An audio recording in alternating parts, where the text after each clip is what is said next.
Kāsi ko whakarauwi ka katoa nā tohunga toi o te motu, me te ao ki te whanganui ātara mo tā rātau hui ahurei ārua tau. I haere atua Joe Glenn, ki te whakatau mo nā kaupapa nei, i te tākiritanga o te ata. He hui karanga he whakatau ki ngā ringa rehe me ngā kai whakarite o te ao toi whakaari. E pai tonu he kua rewa hia tō tātaka ahurei toi ao te aroa. I ronga i te awatanga o te wakatau, o te pōiri, o te manaki tangata.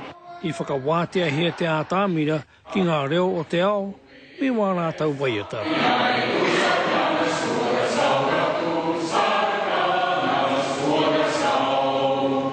He pai tēnei mo Aotearoa mo te ao whānui hoki, ne te pai o ngā tāngata no tēnā muka o te ao, ka tāia ki te waiata, ki te acrobat, ki te whakaari, era āhuatanga katoa, ka ki te tātou enei pukenga katoa o te ao, ki konei tonu ki te whanganui ātara. Ko te tuawhāteni o ngā hui toi ahurei, kua tū ki te whanganui ātara.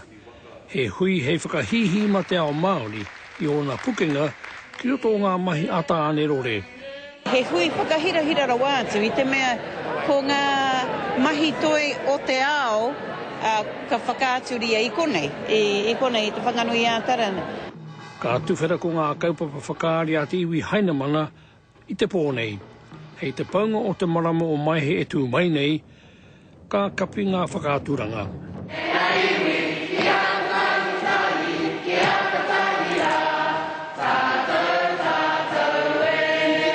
Joe Glenn, Te Karere.